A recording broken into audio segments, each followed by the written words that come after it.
Welcome to one biology. आज start करते हैं क्लास 11th बायोलॉजी का चैप्टर नंबर 9 बायोमोलिक्यूल्स का subtopic nucleic acid. Nucleic acid है फोर्थ बायोमोलिक्यूल। फर्स्ट हमने पढ़ा था carbohydrate, then proteins, third lipid and fourth is nucleic acid. First nucleic acid के बारे में हम ये जानते हैं कि न्यूक्लिक एसिड वर्ड सुनते ही आपके माइंड में क्या आता है। चैप्टर 8 हमने पढ़ा था cell the unit of life. ये सेल है, सेल के अंदर न्यूक्लियस प्रेजेंट है। न्यूक्लियस के अंदर क्या प्रेजेंट है? Genetic material. जेनेटिक मटेरियल है सेल के न्यूक्लियस के अंदर present in the form of chromatin. Chromatin thread like structures. जब ये थ्रेड लाइक स्ट्रक्चर्स को और डिटेल में स्टडी किया तो ये थ्रेड लाइक स्ट्रक्चर्स में क्या प्रेजेंट था? Nucleic acid. और nucleic acid again two types के हैं। फर्स्ट है डीएनए एंड सेकेंड है आरएनए। जब हमने केमिकल एनालिसिस किया था बायोमोलिक्यूल्स को पढ़ने के लिए तो कुछ मॉलिक्यूल्स ऐसे थे जो एसिड में सॉल्युबल हो गए थे और वो फिल्ट्रेट पार्ट में आ गए थे। ऐसे बहुत से बायोमोलिक्यूल्स थे जो सॉल्युबल नहीं थे एसिड पार्ट में और उनका मॉलिक्यूलर वेट बहुत ज्यादा था और वो रेटिनेट पार्ट में थे। तो न्यूक्लिक एसिड भी एक ऐसा बायोमोलिक्यूल है जिसका मॉलिक्यूलर वेट ज्यादा है और that is why nucleic acid is a biomolecule, that too biomacromolecule. तो यहां मैं लिख देती हूं न्यूक्लिक एसिड क्या है? बायोमैक्रोमोलिक्यूल। तो न्यूक्लिक एसिड टॉपिक में हम क्या पढ़ेंगे? डीएनए आरएनए का स्ट्रक्चर पढ़ेंगे, इसकी केमिकल कॉम्पोजिशन पढ़ेंगे एंड इसका मेन यूज फंक्शन क्या है सेल के अंदर वो पढ़ेंगे। सबसे इंपॉर्टेंट पॉइंट रहेगा जो डीएनए और आरएनए का स्ट्रक्चर, इसकी जो कॉम्पोजिशन है। न्यूक्लिक एसिड बायोमोलिक्यूल्स में हम एज ए पॉलीमर पढ़ रहे हैं। कार्बोहाइड्रेट भी एक पॉलीमर है, प्रोटीन भी एक पॉलीमर था, लिपिड्स भी पॉलीमर है एंड न्यूक्लिक एसिड भी पॉलीमर है। Polymer word means it is made up of small unit that is called monomer. Monomers की बहुत सारी unit, n number of monomers की यूनिट्स जब ज्वाइन हो जाती है तो वो एक big macromolecule that is polymer form करते हैं। तो न्यूक्लिक एसिड भी क्या है? एक पॉलीमर है। अगर न्यूक्लिक एसिड एक पॉलीमेरिक मॉलिक्यूल है तो it means it is made up of some monomeric units, कुछ सिंपल यूनिट्स से बना होगा। कार्बोहाइड्रेट की बात करते हैं सबसे पहले। कार्बोहाइड्रेट कैसी सिंपल यूनिट से बना था? मोनोसैकेराइड से। प्रोटीन जो पॉलीमर है वो बना था कौन सी मोनोमेरिक यूनिट से? अमाइनो एसिड से। देन अब बात करते हैं न्यूक्लिक एसिड की। न्यूक्लिक एसिड बना होता है मोनोमर यूनिट न्यूक्लियोटाइड। न्यूक्लियोटाइड, यहाँ पे टी इंपॉर्टेंट है बिकॉज इसके बाद आप एक और टर्म पढ़ोगे न्यूक्लियोसाइड। तो एग्जाम में जो क्वेश्चंस आते हैं स्पेशली नीट एग्जाम्स में, न्यूक्लिक एसिड की मोनोमेरिक यूनिट कौन सी होती है? न्यूक्लियोटाइड और न्यूक्लियोसाइड। तो मोनोमेरिक यूनिट होती है न्यूक्लियोटाइड। अब हम पढ़ेंगे न्यूक्लियोटाइड का स्ट्रक्चर। एग्जैक्टली जो डीएनए और आरएनए का स्ट्रक्चर हमें पढ़ना है वो पढ़ना है हमें क्या? न्यूक्लियोटाइड का स्ट्रक्चर। क्यों? क्योंकि अगर हम न्यूक्लियोटाइड का स्ट्रक्चर समझ लेंगे तो वही सेम स्ट्रक्चर्स रिपीट होते रहेंगे, एक चेन फॉर्म कर लेंगे और वो डीएनए आरएनए न्यूक्लिक एसिड बना लेंगे। प्रोटीन्स के अंदर अमाइनो एसिड जो मोनोमेरिक यूनिट्स थी वो ज्वाइन थी पेप्टाइड बॉन्ड से। कार्बोहाइड्रेट के अंदर जो मोनोमेरिक यूनिट्स थी वो ज्वाइन थी ग्लाइकोसिडिक बॉन्ड से। तो न्यूक्लिक एसिड के अंदर जो न्यूक्लियोटाइड यूनिट्स हैं, मैंने यहाँ पे लिखी है ये one monomeric nucleotide, nucleotide second, nucleotide third. ये ज्वाइन होगी कौन से बॉन्ड से? कार्बोहाइड्रेट में ग्लाइकोसिडिक, प्रोटीन में पेप्टाइड एंड न्यूक्लिक एसिड में इसे बोलते हैं फॉस्फोडाइएस्टर बॉन्ड। फॉस्फोडाइएस्टर। तो न्यू टर्म क्या पढ़ने को मिला हमें यहाँ पर न्यूक्लिक एसिड में? डीएनए आरएनए पता है, न्यूक्लियोटाइड जो मोनोमेरिक यूनिट्स हैं and these monomeric units are joined together by a bond that is called a phosphodiester bond. Nucleic acid DNA का फुल फॉर्म है deoxy ribo nucleic acid. RNA का full form है ribo nucleic acid और दोनों की monomeric unit क्या है? Nucleotide. तो न्यूक्लियोटाइड को पढ़ने के लिए सबसे पहले हम कार्बोहाइड्रेट पे फिर से जाते हैं। कार्बोहाइड्रेट प्रोटीन्स को मैं बार बार इसलिए रिपीट कर रही हूँ क्योंकि आपको एग्जाम में सारे बायोमॉलिक्यूल्स एट ए टाइम से याद होना चाहिए, तभी आप उनका डिफरेंस बिटवीन कर पाओगे। कार्बोहाइड्रेट में हमने सिंपल शुगर मोनोसैकेराइड्स पढ़े थे। जो मोनोमेरिक यूनिट मोनोसैकेराइड्स थी वो क्या थी? कार्बन की चेन थी, हेक्सोज, पेंटोज, 5 कार्बन। प्रोटीन्स में अमाइनो एसिड जो मोनोमेरिक यूनिट थी वो अमाइनो एसिड में ओनली 1 कार्बन प्रेजेंट था। न्यूक्लिक एसिड की मोनोमेरिक यूनिट न्यूक्लियोटाइड के स्ट्रक्चर को पढ़ने के लिए हम लोग सबसे पहले ये जानते हैं कि ये जो न्यूक्लियोटाइड 1 न्यूक्लियोटाइड है, इसको मैं यहाँ डिनोट कर देती हूँ ऐसे, 1 न्यूक्लियोटाइड एक जो मॉलिक्यूल है, मोनोमेरिक यूनिट है, वो अगेन 3 पार्ट्स में डिवाइड है। 3 पार्ट्स में डिवाइड इन द सेंस कुछ 3 यूनिट्स को मिलाकर एक न्यूक्लियोटाइड बना है। तो वो यूनिट क्या है? सबसे पहली यूनिट है sugar molecule. Sugar means carbohydrate. कौन से कार्बोहाइड्रेट? अगेन 2 टाइप्स के। अगर डीएनए की बात करते हैं तो एक दूसरी शुगर होगी और आरएनए की बात करेंगे तो अलग शुगर होगी। अब वो शुगर के नाम क्या है आपको याद है? डीएनए की शुगर का नाम था डीऑक्सी राइबोज शुगर और आरएनए की शुगर का नाम क्या था? Ribose sugar. फाइन। न्यूक्लियोटाइड में 3 छोटी छोटी यूनिट्स आपस में मिलके एक सिंगल न्यूक्लियोटाइड बना है। उसमें पहला पार्ट क्या है? शुगर। शुगर कार्बोहाइड्रेट है। अगर हम डीएनए को पढ़ेंगे तो उसमें शुगर हो जाएगी डीऑक्सी राइबोज शुगर। आरएनए को पढ़ेंगे तो उसमें शुगर हो जाएगी राइबोज शुगर। देन पार्ट आता है पी। पी पार्ट है phosphate group. Phosphate group. Then N part है nitrogenous bases. It means nitrogen element containing कुछ कंपाउंड्स होते हैं, उनको बोलते हैं नाइट्रोजनस बेसिस। तो शुगर के साथ में फॉस्फेट ग्रुप और ये शुगर के साथ में कुछ नाइट्रोजनस बेसिस मिलके एक न्यूक्लियोटाइड फॉर्म करता है। ये न्यूक्लियोटाइड आपस में फॉस्फोडाइएस्टर बॉन्ड फॉर्म करके एक न्यूक्लिक एसिड फॉर्म करता है। अब हमें क्या डिटेल में पढ़ना है? कार्बोहाइड्रेट टॉपिक में डीऑक्सीराइबोज शुगर का स्ट्रक्चर पढ़ लिया, राइबोज शुगर का स्ट्रक्चर पढ़ लिया।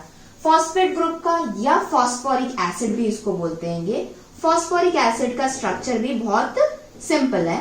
हमको जो इंपॉर्टेंट है वो पढ़ना है नाइट्रोजनस बेसिस। बात करते हैं अगर न्यूक्लिक एसिड के अंदर, तो टोटल नाइट्रोजनस बेसिस है 5: adenine, guanine, thymine, cytosine and uracil. ये 5 नाइट्रोजनस बेसिस हैं जिनका मैं ओनली फर्स्ट लेटर जो होती है वो लिख रही हूँ यहाँ पर। इसको आगे और डिटेल में पढ़ेंगे। Adenine, guanine, thymine, cytosine and uracil. Again ये जो 5 बेसिस हैं 2 पार्ट्स में डिवाइड होते हैं। जो एडेनाइन और ग्वानिन है इनको बोलते हैं purines and thymine, cytosine and uracil को बोलते हैं पिरिमिडिन्स। तो न्यूक्लियोटाइड्स में जो नाइट्रोजनस बेसिस हैं वो अगेन प्यूरिन्स एंड पिरिमिडिन्स में डिवाइड है। प्यूरिन्स एंड पिरिमिडिन्स क्या है? प्यूरिन्स मतलब heterocyclic ring. Heterocyclic ring it means जो प्यूरिन का अगर स्ट्रक्चर पढ़ेंगे तो उसमें कितनी रिंग्स मिलेगी हमको? Hetero, 2 different types of rings. एक होगी बेंजीन रिंग, ये बना दो 6 कार्बन रिंग, ठीक है। उसके साथ में अटैच है ये 5 कार्बन, 1 2 3 4 5। तो ये हो गई एक हेटेरोसाइक्लिक रिंग। अगर इस रिंग में कोई नाइट्रोजन एलिमेंट ऐड करते हैं अलोंग विथ कार्बन, क्योंकि केमिस्ट्री में अगर हम कोई भी स्ट्रक्चर बनाते हैं चाहे वो 5 कार्बन 6 कार्बन हो, तो यहाँ पे जो पॉइंट्स होते हैं यहाँ पर ये क्या होते हैं? कार्बन्स होते हैं, ठीक है। तो प्यूरिन्स के अंदर हम क्या पढ़ रहे हैं? प्यूरिन कैसा है? हेटेरोसाइक्लिक रिंग है, मतलब एक से ज्यादा रिंग है। तो हेटेरोसाइक्लिक में यहाँ पर 2 रिंग है, एक 6 कार्बन रिंग है, एक 5 कार्बन रिंग है। ये 6 कार्बन प्लस 5 कार्बन रिंग मिलके क्या बन गई? हेटेरोसाइक्लिक रिंग, और इसको बोलते हैं प्यूरिन्स।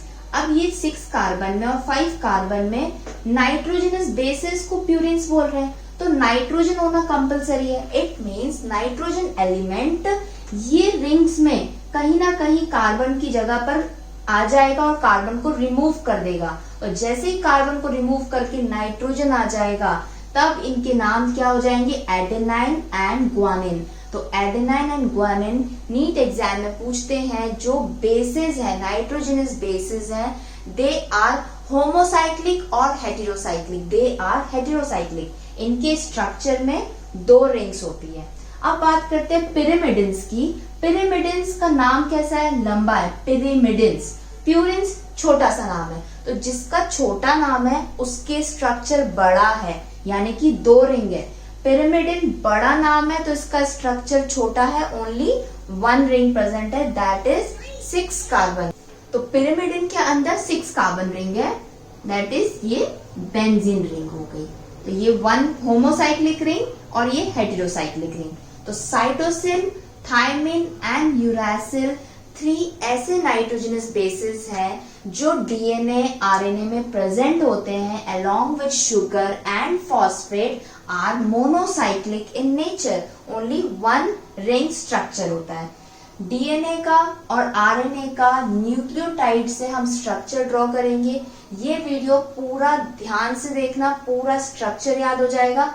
एक एक पॉइंट देखना, कोई भी पॉइंट मिस करोगे तो स्ट्रक्चर समझ में नहीं आएगा। दोबारा से एक बार मैं बोल देती हूँ, सेल लिया, न्यूक्लियस के पास गए, क्रोमैटिन मटेरियल देखा, क्रोमैटिन मटेरियल के अंदर न्यूक्लिक एसिड देखा, न्यूक्लिक एसिड में डीएनए है एंड आरएनए।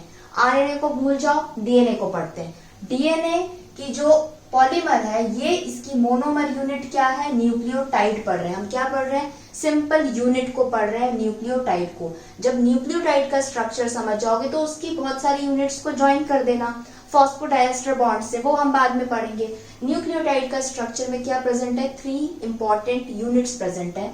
फर्स्ट है फॉस्फोरिक एसिड या फॉस्फेट ग्रुप, H3PO4, ये फॉस्फेट ग्रुप होता है न्यूक्लियोटाइड के अंदर। P, फॉस्फोरस से हम स्ट्रक्चर बनाएंगे। P, इसकी वैलेंसी कितनी होती है, 5, तो इट मीन्स इसके पास कितने हाथ हो गए, 5। 3 हाथ पे है OH ग्रुप लगा दो, और 2 के पास में एक सिंगल ऑक्सीजन, तो ये बन गया क्या आपका H3PO4 phosphate group. Second nucleotide का कंपोनेंट क्या है, शुगर मॉइटी, यानी कि कार्बोहाइड्रेट्स, मोनोसैकेराइड्स। डीएनए को पढ़ रहे हैं अभी, आरएनए को भूल जाओ। तो डीएनए के अंदर शुगर मॉलिक्यूल क्या है, ये मैंने बना दी कौन से रिंग, फ्यूरानोज रिंग, पायरेनोज नहीं, फ्यूरानोज रिंग, बिकॉज ये 5 कार्बन शुगर के हम बारे में बात कर रहे हैं। आरएनए के अंदर भी फ्यूरानोज की रिंग है। आरएनए और डीएनए का स्ट्रक्चर कैसा मैंने पढ़ाया था, कार्बन को नंबरिंग कर दो। सबसे पहले 5 कार्बन बनाने हैं हमको, ये हो गया C1, C2, C3, C4 और ये हो गया C5। तो डीएनए में और आरएनए में क्या डिफरेंस था, कार्बन नंबर 2 पे आरएनए में HOH है सिंपल, और डीएनए में सेम HH, O हट जाएगा यहाँ पर, सिंपल एक फंक्शनल ग्रुप बचेगा। तो ये हो गया डीएनए का स्ट्रक्चर। अब नाइट्रोजनस बेसिस, उससे पहले जो शुगर और फॉस्फेट है, इन दोनों के बीच में बॉन्डिंग होगी, और यही शुगर की बॉन्डिंग किसके साथ में होगी, प्यूरिन एंड पिरिमिडिन्स के साथ में। कॉम्प्लेक्सिटी क्या है यहाँ पर, ये बहुत सिंपल है। जो डीएनए का शुगर पार्ट जो है फॉस्फेट से बहुत इजीली फॉस्फोडाइएस्टर बॉन्ड से ज्वाइन हो जाते हैं, ये दोनों part, phosphate and sugar part. Important क्या है, शुगर और न्यूक्लियोटाइड बेसिस, क्योंकि यहाँ पे 1, 2, 3, 4, 5 बेसिस है, तो आपको कंफ्यूजन ये होगा कि इतने सारे बेसिस एक शुगर में कैसे ऐड होंगे। तो सबसे पहले नाइट्रोजन बेसिस को ये दिमाग में डाल लो कि नाइट्रोजनस बेस का अगर स्ट्रक्चर पढ़ना है, अगर नहीं भी पढ़ना है स्ट्रक्चर, तो इतना याद रखो कि वहां पर नाइट्रोजन होना कंपलसरी है। अगेन प्यूरिन्स एंड पिरिमिडिन्स है। प्यूरिन छोटा सा नाम है तो उसका स्ट्रक्चर बड़ा है, पिरिमिडिन लंबा नाम है तो उसका स्ट्रक्चर छोटा है। साइक्लिक स्ट्रक्चर्स है दोनों के, प्यूरिन छोटा है तो उसमें 2 साइक्लिक स्ट्रक्चर्स है, एक 6 कार्बन की रिंग है बेंजीन और दूसरी 5 कार्बन की रिंग है। पिरिमिडिन्स के अंदर ओनली 6 कार्बन रिंग प्रेजेंट है। प्यूरिन्स में एडेनाइन, ग्वानिन, जिसको आप A एंड G से भी डिनोट कर सकते हो। पिरिमिडिन्स के अंदर cytosine, thymine and uracil, cytosine, thymine and uracil. तो एग्जाम पॉइंट ऑफ व्यू से क्या याद रखना है आपको, ये सेकेंड कार्बन पे क्या डिफरेंस है डीएनए आरएनए का, फॉस्फेट ग्रुप और शुगर के बीच में कौन सा बॉन्ड होता है, फॉस्फोडाइएस्टर बॉन्ड होता है। देन प्यूरिन्स के अंदर कौन आते हैं? एडेनाइन एंड ग्वानिन आते हैं। दे आर होमो और हेटेरोसाइक्लिक, दे आर हेटेरोसाइक्लिक होते हैं। पिरिमिडिन्स में कौन आते हैं? Cytosine, thymine and uracil, they are monocyclic. अब यहाँ पर प्यूरिन्स एंड पिरिमिडिन का स्ट्रक्चर ड्रॉ करना सीखते हैं, देन उसका शुगर के साथ बॉन्डिंग करते हैं। सबसे पहले बात करते हैं प्यूरिन्स की। 2 रिंग बनानी है, एक 6 कार्बन, एक 5 कार्बन। सिंपल है, एक बेंजीन रिंग बना दो 6 कार्बन की। ये 1 2 3 4 5 6 कार्बन, इसके साथ में एक ही 5 कार्बन रिंग बना दो। ये बन गई 5 कार्बन रिंग। तो ये अब इसको दे देते हैं क्या? नंबरिंग। हेटेरोसाइक्लिक हो गई, एक 6 एक 5, डिफरेंट रिंग्स हो गई। प्यूरिन्स के बारे में बात कर रहे हैं, एडेनाइन ग्वानिन का डिटेल स्ट्रक्चर नहीं पढ़ना है। अब इसकी नंबरिंग कैसे करते हैं? नंबरिंग करने के लिए यहां से नंबरिंग इसकी नहीं होगी, यहां से नंबरिंग होगी। 1 2 first carbon, second carbon, third carbon, fourth, fifth, sixth, seventh, eighth, 9। ये होगा क्या? कार्बन की नंबरिंग। अब बात करते हैं पिरिमिडिन की। पिरिमिडिन की कितनी रिंग्स हैं? 1 रिंग है। कितने कार्बन की? 6 कार्बन की। सिंपल, ये बन गया पिरिमिडिन की एक रिंग। इसकी नंबरिंग कहां से स्टार्ट होगी? इसकी नंबरिंग होगी नीचे से स्टार्ट। 1 एंटी क्लॉकवाइज जाएगी, 2 3 4 5 6। ठीक है। अब नाइट्रोजन, यही रिंग में कार्बन की जगह पे कुछ नाइट्रोजन भी प्रेजेंट है। उतना डिटेल में मत जाओ कहां पे क्या नाइट्रोजन प्रेजेंट है, इतना याद रखो प्यूरिन में 9th पोजीशन पर नाइट्रोजन प्रेजेंट है। क्या प्रेजेंट है? यहाँ पर नाइट्रोजन प्रेजेंट है। और पिरिमिडिन्स में फर्स्ट कार्बन पे नाइट्रोजन प्रेजेंट है। याद हो गया स्ट्रक्चर प्यूरिन का एंड पिरिमिडिन का? 2 रिंग बनानी, यहाँ पे एक रिंग बनानी है। प्यूरिन्स में 9 नंबर, प्यूरिन में 9, पिरिमिडिन में 1। 9th पोजीशन पे नाइट्रोजन है, पिरिमिडिन में फर्स्ट पोजीशन पे नाइट्रोजन है। तो यही एडेनाइन और ग्वानिन का स्ट्रक्चर है। बस यहाँ पे थोड़ा बहुत और एक्स्ट्रा फंक्शनल ग्रुप्स ऐड हो जाते हैं। अगर अभी आप समझ लोगे तो बहुत कंफ्यूजन क्रिएट हो जाएगा, क्योंकि अभी इस टॉपिक में क्लास 11th में आपको बॉन्डिंग आना चाहिए कि एक शुगर मॉलिक्यूल फॉस्फेट और नाइट्रोजनस बेसिस से कैसे बॉन्ड कर रहा है, उसका डीप स्ट्रक्चर मत पढ़ो। पिरिमिडिन में फर्स्ट नाइट्रोजन। अब देखते हैं, ये रहा शुगर मॉलिक्यूल। डीएनए की बात कर रहे हैं, डीऑक्सीराइबोज शुगर हो गई है। इसको बनाना है फॉस्फेट के साथ में बॉन्ड। तो इसके पास में 1 2 3 4 5 कार्बन है डीएनए में, डीऑक्सीराइबोज शुगर में। तो जो 5th कार्बन है, कौन सा कार्बन है शुगर का? 5th कार्बन ये फॉस्फेट के साथ में क्या बना लेगा? बॉन्ड बना लेगा। और ये बॉन्ड को क्या बोलेंगे? फॉस्फेट है, फॉस्फोएस्टर बॉन्ड। क्या बोलेंगे इसको? Phosphoester bond.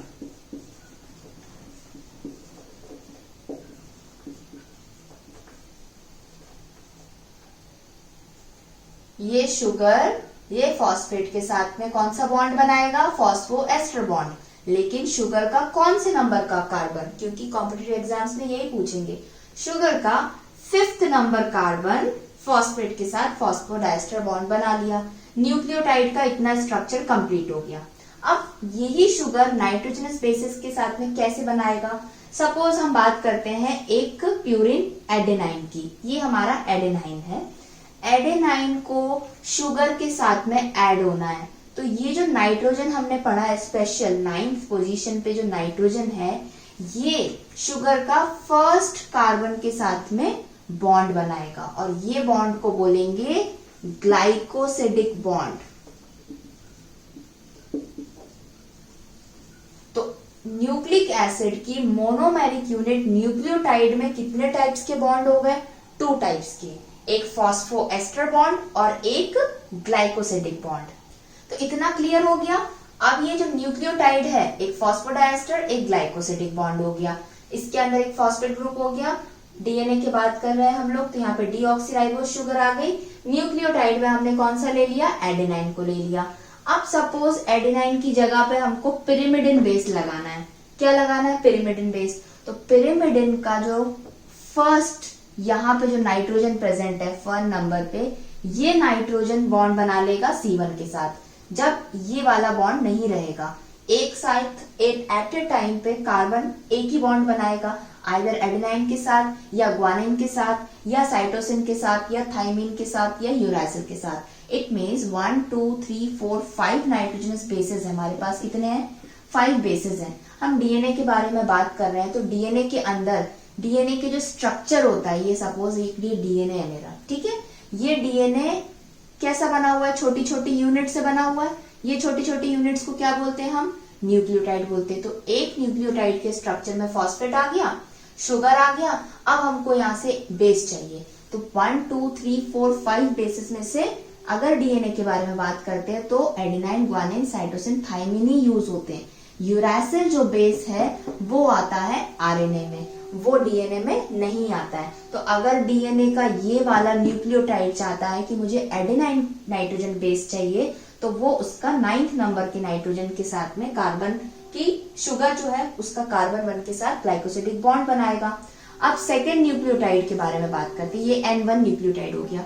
अब ये N2 जो न्यूक्लियोटाइड है, दूसरा न्यूक्लियोटाइड है, वो बोल रहा है कि मुझको ग्वानिन चाहिए नाइट्रोजन बेस, मुझको एडेनाइन नहीं चाहिए। तब क्या करेगा? जो ग्वानिन का स्ट्रक्चर है उसका भी 9th वाले नाइट्रोजन के साथ में बॉन्ड बना लेगा।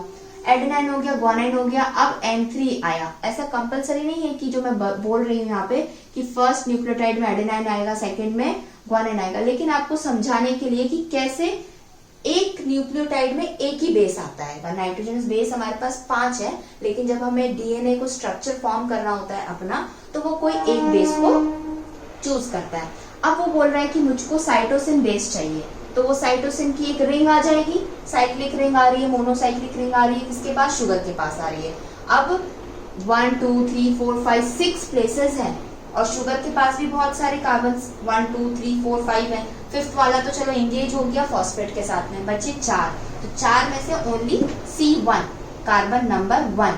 तो शुगर का आप यहाँ पे लिख सकते होगे C5 एंड C1।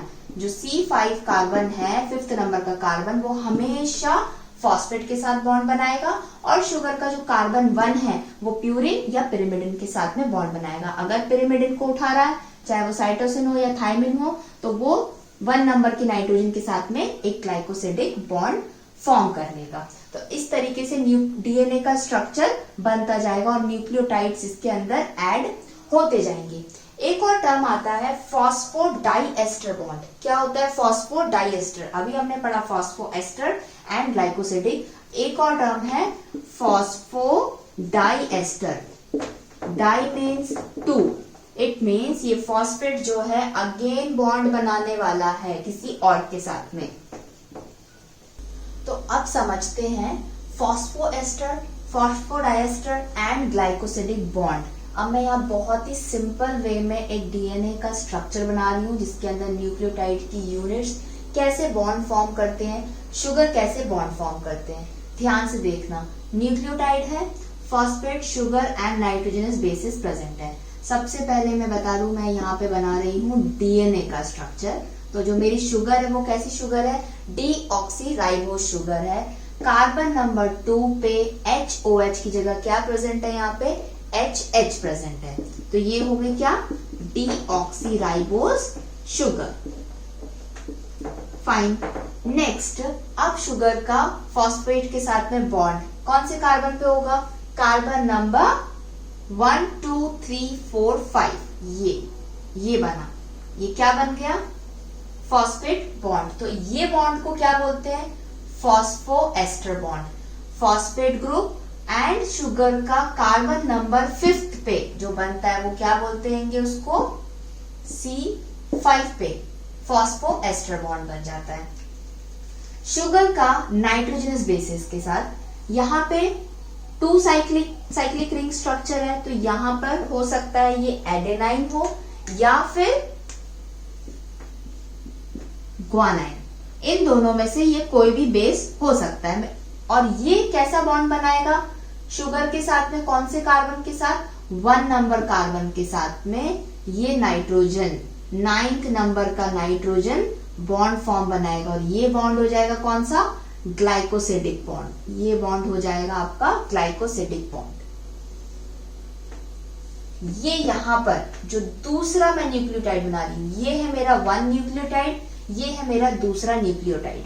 तो दूसरा न्यूक्लियोटाइड के अंदर जो नाइट्रोजनस बेस है मैंने यहाँ पे चेंज कर दिया है। यहाँ पर मैंने क्या ले लिया है, पिरिमिडिन लिया हुआ है। और यहाँ पर ये क्या थे, प्यूरिन्स थे। तो पिरिमिडिन में साइटोसिन या थाइमिन, यूरासिल नहीं होगा बिकॉज यहाँ डीएनए का बन रहा है, तो यूरासिल आरएनए में आता है। तो पिरिमिडिन में साइटोसिन हो या थाइमिन हो, नाइट्रोजन 1 कार्बन 1 के साथ में क्या बनाएगा, कौन सा बॉन्ड बनाएगा, ग्लाइकोसिडिक बॉन्ड। तो ये समझ में आ गया, शुगर और नाइट्रोजनस बेस के बीच में कौन सा बॉन्ड होता है, ग्लाइकोसिडिक बॉन्ड होता है। शुगर एंड फॉस्फेट के बीच में क्या होता है, फॉस्फोएस्टर बॉन्ड होता है। लेकिन फॉस्फोडाइएस्टर बॉन्ड क्यों बोलते हैं इसको, डाई एस्टर क्यों बोलते हैं? इट मीन्स ये फॉस्फेट जो है यहाँ पर ये 2 बार बॉन्ड बना रहा है। एक बार तो ये शुगर के साथ बना रहा है, लेकिन जब एक फॉस्फेट ग्रुप दूसरी शुगर के साथ भी बॉन्ड बनाता है, क्योंकि ये एक क्या है, पॉलीमेरिक मॉलिक्यूल है न्यूक्लियोटाइड। तो न्यूक्लियोटाइड्स क्या है, मोनोमर है, तो ये दूसरे के साथ भी तो बॉन्ड बनाएंगे, आपस में तो बना ही रहेंगे। एक न्यूक्लियोटाइड बनाने के लिए वो दूसरे न्यूक्लियोटाइड्स के साथ में भी बॉन्ड बनाएगा। तो ये जो फॉस्फेट है आपका यहाँ पे, जो यहाँ पर इसने 5th कार्बन के साथ बनाया था, सेम फॉस्फेट यहाँ पे कार्बन नंबर 3 1 2 3 कार्बन पे भी बॉन्ड बनाएगा। तो इसलिए एक फॉस्फेट मॉलिक्यूल कितनी जगह बॉन्ड बना रहा है, ये 1 और ये 2, इसलिए बोलते हैं फॉस्फोडाइएस्टर बॉन्ड। तो अगर क्वेश्चन आता है कि न्यूक्लियोटाइड्स बहुत सारे न्यूक्लियोटाइड्स जब एक दूसरे से ज्वाइन होते हैं, ये एक न्यूक्लियोटाइड, ये दूसरा न्यूक्लियोटाइड, ये तीसरा न्यूक्लियोटाइड, ऐसे सो ऑन, तो इनके बीच में कौन सा बॉन्ड होता है, फॉस्फोएस्टर बॉन्ड, ग्लाइकोसिडिक बॉन्ड या फॉस्फोडाइएस्टर बॉन्ड? इनके बीच में होता है फॉस्फोडाइएस्टर बॉन्ड, क्योंकि ये एक न्यूक्लियोटाइड हो गया, एक न्यूक्लियोटाइड में एक फॉस्फोएस्टर बॉन्ड होता है। लेकिन जब बहुत सारे न्यूक्लियोटाइड्स जाते हैं तो एक फॉस्फोएस्टर और दूसरा फॉस्फोएस्टर, तो ये क्या बन जाते हैं, फॉस्फोडाइएस्टर बॉन्ड।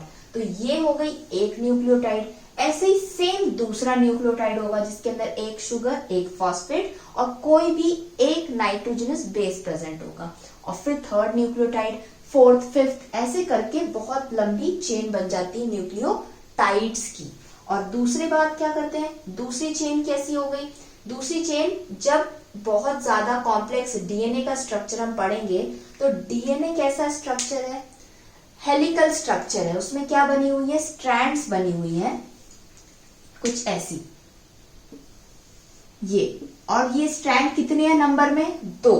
इट मीन्स जो डीएनए है वो डबल स्ट्रैंडेड स्ट्रक्चर है। कैसा स्ट्रक्चर है, double stranded. Watson and Crick ने दिया था, 2 स्ट्रैंड्स हैं डीएनए के अंदर और दोनों एंटी पैरेलल इन नेचर है। इट मीन्स अगर हम एक स्ट्रैंड की बात करें, ये 1 नंबर स्ट्रैंड, ये 2 नंबर स्ट्रैंड, स्टार्टिंग में 3 प्राइम 5 प्राइम, तो दूसरी यहाँ पे क्या हो जाएगा, 5 प्राइम एंड 3 प्राइम, और ये आपस में क्या कर लेंगी, कॉइलिंग कर लेंगी। तो यही डीएनए की स्ट्रैंड में क्या प्रेजेंट है, छोटे छोटे से न्यूक्लियोटाइड्स प्रेजेंट है। क्या प्रेजेंट है, न्यूक्लियोटाइड्स। तो न्यूक्लियोटाइड के अंदर डीऑक्सीराइबोज शुगर होगी, इसमें एक फॉस्फेट ग्रुप होगा और प्यूरिन्स और पिरिमिडिन्स प्रेजेंट होंगे। तो समझ में आया कैसे। सपोज ये एक न्यूक्लियोटाइड की हम बात करते हैं, ये न्यूक्लियोटाइड है, इसके पास ये एक शुगर हो गई, एक फॉस्फेट ग्रुप हो गया और नाइट्रोजनस बेसिस में से इसने एडेनाइन ले लिया, दूसरे वाले ने ग्वानिन ले लिया, तीसरे वाले ने क्या ले लिया, साइटोसिन, 4th न्यूक्लियोटाइड ने ले लिया थाइमिन, फिर से आ गया एडेनाइन, ग्वानिन, ऐसे करके बहुत सारे thousands of nitrogenous bases add हो जाते हैं न्यूक्लियोटाइड्स के अंदर। अब एक और पॉइंट आता है, जो ये adenine, guanine, cytosine and thymine basis हैं, ये भी आपस में बॉन्डिंग करते हैं। कब, जैसे अब ये एक सिंगल स्ट्रैंड है, ये स्ट्रैंड जब दूसरी स्ट्रैंड के साथ कॉइलिंग करेगी, क्यों कॉइलिंग करेगी, कुछ तो इनके बीच में अट्रैक्शन होगा, कुछ बॉन्ड फॉर्म होगा, तब कॉइलिंग करेगी। तो जो बॉन्ड फॉर्म होता है वो यही बेसिस के बीच में होता है। सपोज ये न्यूक्लियोटाइड के पास कौन सा बेस था, एडेनाइन, दूसरे के पास था ग्वानाइन, फिर से एडेनाइन आ गया, फिर यहाँ पे क्या आ गया, ग्वानाइन आ गया, फिर समटाइम्स साइटोसिन आ गया, यहाँ पे थायमिन आ गया, यहाँ पे फिर से एडेनाइन आ गया, फिर यहाँ पे ग्वानाइन आ गया। ये मैं सिंगल बेस की बात नहीं कर रही हूँ, ये पूरा एक न्यूक्लियोटाइड के बारे में बोल रही हूँ, लेकिन न्यूक्लियोटाइड का ओनली नाइट्रोजनस बेस के बारे में बात कर रहे हैं। हर न्यूक्लियोटाइड के पास में शुगर है, फॉस्फेट है, लेकिन इसके पास एडेनाइन, ग्वानाइन, इस तरीके से ये अरेंज हो गए न्यूक्लियोटाइड्स। अब जो दूसरी स्ट्रैंड है डीएनए की, इसके अंदर कैसे अरेंज होंगे बेसेस? इसके अंदर जो न्यूक्लियोटाइड्स हैं ये बना दिए मैंने ऐसे न्यूक्लियोटाइड्स। अब सब न्यूक्लियोटाइड के पास में क्या कॉमन है? शुगर है, फॉस्फेट है। अब हमें क्या चेंज करना है? नाइट्रोजनस बेसिस चेंज करना है। तो पहली न्यूक्लियोटाइड के पास में क्या है? एडेनाइन है। ये इसके पास जाएगा तो इसके पास क्या होना चाहिए? इसके पास होना चाहिए थाइमिन। तो एडेनाइन हमेशा थाइमिन के साथ बॉन्ड बनाएगा, तो यहाँ पे आ जाएगा थाइमिन। ग्वानाइन किसके साथ बॉन्ड बनाएगा? साइटोसिन के साथ। तो आप ये याद रख लो, ATCG, ATCG। एडेनाइन अगर न्यूक्लियोटाइड के अंदर नाइट्रोजनस बेस प्रेजेंट है तो उसका जो दूसरी डीएनए की स्ट्रैंड में हमेशा थाइमिन प्रेजेंट होना चाहिए, तभी ये बॉन्ड बनाएगा। ग्वानाइन है तो यहाँ पे साइटोसिन, फिर एडेनाइन है तो थाइमिन आएगा, ग्वानाइन है तो साइटोसिन, साइटोसिन है तो यहाँ क्या आ जाएगा? ग्वानाइन। ये बॉन्ड बनाएंगे ऐसे। एडेनाइन है, फिर से क्या आ जाएगा यहाँ पे, सॉरी थाइमिन है तो क्या आ जाएगा यहाँ पे? एडेनाइन। एडेनाइन है तो क्या आ जाएगा यहाँ पे? थाइमिन। इस तरीके से ये आपस में हाइड्रोजन बॉन्डिंग करते हैं। अब बहुत इजी वे में समझते हैं डीएनए का स्ट्रक्चर। ये मैंने यहाँ पर जो आपको समझाया था, इसको मैंने और एलाबोरेट करके बड़ा कर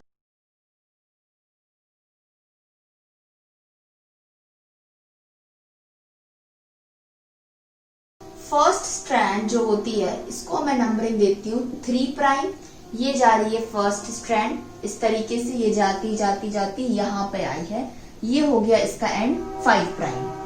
क्या बोला है? डीएनए की स्ट्रैंड्स होती है, they are anti parallel in nature. Anti parallel in the sense, अगर ये 3 है तो यहाँ पर अगर मैं 3 प्राइम लिख दूंगी तो ये क्या हो जाएंगी? पैरेलल।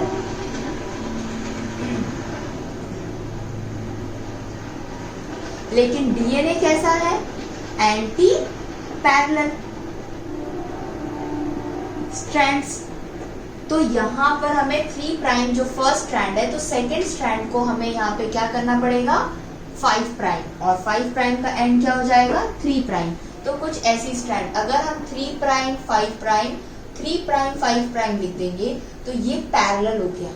एंटी पैरेलल के लिए क्या करना है? सिंपल, इसको 5 कर दो, इसको 3 कर दो, और ये आपस में क्या हो जाएंगी? कॉइल हो जाती है डीएनए की। अब पढ़ते हैं डीएनए क्या है? न्यूक्लिक एसिड है। न्यूक्लिक एसिड के अंदर डीएनए प्रेजेंट है, जो हमारा जेनेटिक मटेरियल है। मोनोमेरिक यूनिट क्या पढ़ी हम लोगों ने? न्यूक्लियोटाइड पढ़ी। न्यूक्लियोटाइड में क्या पढ़ा? 3 यूनिट पढ़ी, एक शुगर, फॉस्फेट ग्रुप और नाइट्रोजनस बेसिस। तो ये मैंने यहाँ पर बना दिया, एक न्यूक्लियोटाइड की यूनिट्स बना दी है। ये 3 prime to 5 prime first strand के ऊपर ये रहे न्यूक्लियोटाइड्स। क्या है ये? न्यूक्लियोटाइड्स। ठीक है, दूसरी स्ट्रैंड में भी क्या है? न्यूक्लियोटाइड्स हैं। ये इतने दूर दूर नहीं होते हैं, बहुत पास होते हैं, बट आपको डिटेल में समझाने के लिए ये मैंने यहाँ पे दूर दूर ड्रॉ करे। तो एक जो न्यूक्लियोटाइड की यूनिट में 3 कंपोनेंट्स हैं। पहला हो गया फॉस्फेट ग्रुप, सेकेंड हो गया शुगर मॉलिक्यूल, इन दोनों के बीच में कौन सा बॉन्ड हो जाएगा? Phospho ester bond. Then sugar के पास में कौन है? Nitrogenous bases. कितने तरह के होते हैं? 2 तरह के, प्यूरिन्स एंड पिरिमिडिन्स।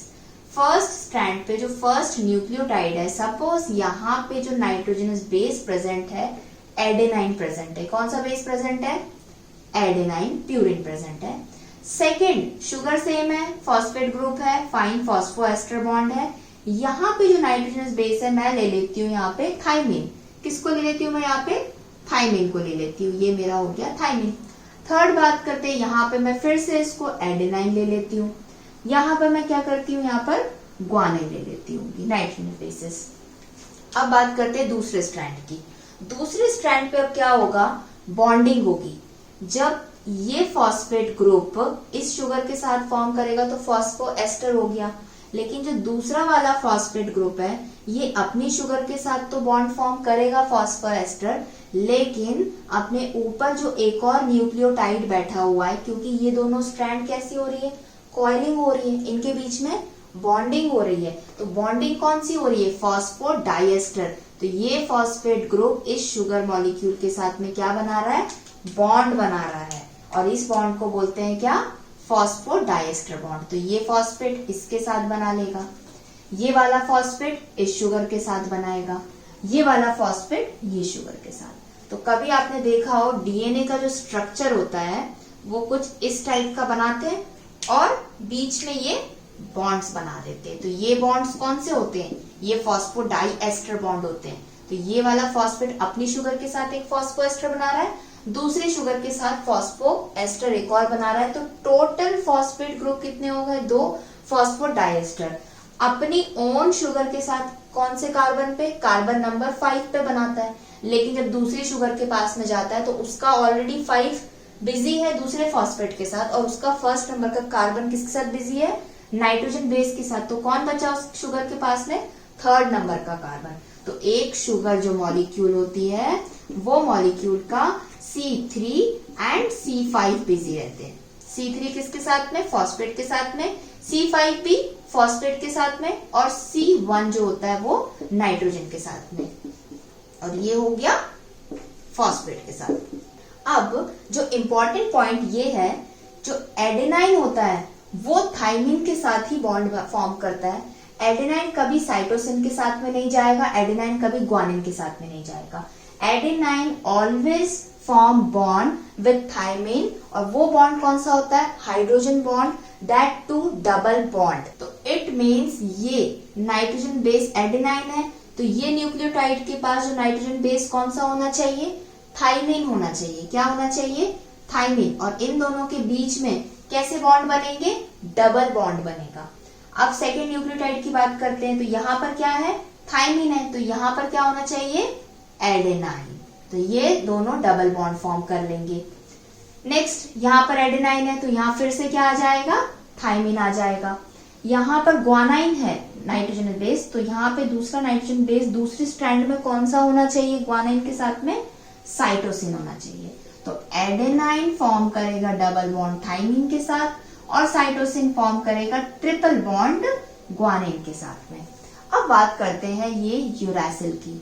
ये 4 नाइट्रोजन बेस प्रेजेंट होते हैं डीएनए में। तो यूरासिल आरएनए में कैसे प्रेजेंट होता है, यूरासिल में भी एडेनाइन प्रेजेंट होता है, ग्वानिन प्रेजेंट होता है। सपोज अगर ये आरएनए की स्ट्रैंड मान के चलते तो एडेनाइन नाइट्रोजन बेस बन सकता है, ग्वानाइन भी बन सकता है, साइटोसिन भी आ सकता है, लेकिन थाइमिन नहीं आएगा। आरएनए की स्ट्रैंड में नाइट्रोजनस बेस थाइमिन कभी नहीं आता। थाइमिन नहीं आएगा तो लेकिन कोई एक नाइट्रोजन बेस तो चाहिए। थाइमिन की जगह फिर कौन आता है, यूरासिल आता है। कौन आता है, यूरासिल। तो यहाँ पर जो एडेनाइन है वो किसके साथ बॉन्ड फॉर्म करेगा, यूरासिल के साथ। आरएनए में एडेनाइन यूरासिल के साथ बॉन्ड फॉर्म करेगा, और डीएनए में एडेनाइन थाइमिन के साथ बॉन्ड फॉर्म करेगा। ग्वानाइन और cytosine always same triple bond form करेंगे, चाहे वो डीएनए हो या आरएनए हो। तो ये हो गया आपका न्यूक्लिक एसिड का क्रोमैटिन में जो न्यूक्लियोटाइड्स प्रेजेंट होते हैं, जो डीएनए में प्रेजेंट है, आरएनए भी प्रेजेंट है। न्यूक्लियोटाइड का स्ट्रक्चर पढ़ लिया, शुगर मॉलिक्यूल पढ़ लिया, फॉस्फेट के साथ phosphodiester, phosphoester bond, and sugar जो नाइट्रोजन बेस के साथ में क्या बनाते हैं, ग्लाइकोसिडिक बॉन्ड। तो डीएनए के अंदर कितने तरह के बॉन्ड्स होते हैं, 2 टाइप्स के बॉन्ड होते हैं, phosphodiester bond and glycosidic bond. तो फाइनली न्यूक्लिक एसिड को हम क्या बोल सकते हैं, पॉली न्यूक्लियोटाइड्स। क्या बोल सकते हैं, पॉली न्यूक्लियोटाइड्स, बिकॉज जो न्यूक्लियोटाइड्स हैं वो बहुत सारे हैं, और ये न्यूक्लियोटाइड्स आपस में कौन से बॉन्ड से अटैच है, एक दूसरे से फॉस्फोडाइएस्टर बॉन्ड से। किससे, phosphodiester bond. Sugar nitrogen base के साथ में कौन से बॉन्ड के साथ में है, ग्लाइकोसिडिक बॉन्ड। शुगर फॉस्फेट के साथ फॉस्फोडाइएस्टर बॉन्ड के साथ में। शुगर के बारे में बात करते हैं फिर से। जो शुगर है इसके पास कितने कार्बन है, एक C3, C1 and C5, 1, 3, 5 odd number, even भूल जाओ। 1 3 5, 1 कार्बन शुगर का ऑलवेज नाइट्रोजनस बेस के साथ में बॉन्ड बनाएगा, तो C1N याद कर लो आप, C1N, ठीक है। C3 जो है एक शुगर मॉलिक्यूल का दूसरे वाली शुगर के साथ के फॉस्फेट के साथ बॉन्ड बनाता है, तो ये भी होता है फॉस्फेट के साथ। एंड C5 भी अपने ही शुगर जो है वो अपने ही फॉस्फेट ग्रुप के साथ में बॉन्ड बनाता है, फॉस्फोडाइएस्टर बॉन्ड। तो एक शुगर के पास में कितने बॉन्ड हो गए? 2, ग्लाइकोसिडिक भी हो गया और फॉस्फोडाइएस्टर बॉन्ड भी हो गया। C1 C3 C5। C1 याद रखना हमेशा नाइट्रोजन बेस के साथ में है। अगर प्यूरिन्स की बारे में बात करते हैं तो ऑलवेज N9, 9th नंबर पे नाइट्रोजन जो प्रेजेंट होगा वही नाइट्रोजन शुगर के 1 नंबर के साथ बॉन्ड बनाएगा। C1N, N जो है वो क्या है यहाँ पर? 9, C1N9 याद रख लो। शुगर का कार्बन नंबर 1 प्यूरिन्स के N9 के साथ में बॉन्ड बनाएगा। ये हो गई प्यूरिन की बात। पिरिमिडिन की बात करें तो carbon number 1 of sugar N1 के साथ बनाएगा पिरिमिडिन। C1N1 C1N9। और फॉस्फोडाइएस्टर बॉन्ड का हो गया समझ में कि 2 होते हैं फॉस्फेट बॉन्ड्स, इसलिए फॉस्फोडाइएस्टर बोलते हैं। अगर आपको ये टॉपिक अच्छे से समझ में आया है तो इस वीडियो को लाइक करिए, इस चैनल को सब्सक्राइब करिए और बहुत इजी वे में बायोलॉजी को समझिए। अगर कोई भी डाउट है तो कमेंट सेक्शन में कमेंट कर सकते हैं और वो सारे डाउट्स मैं आपके क्लियर नेक्स्ट वीडियो में कर दूंगी।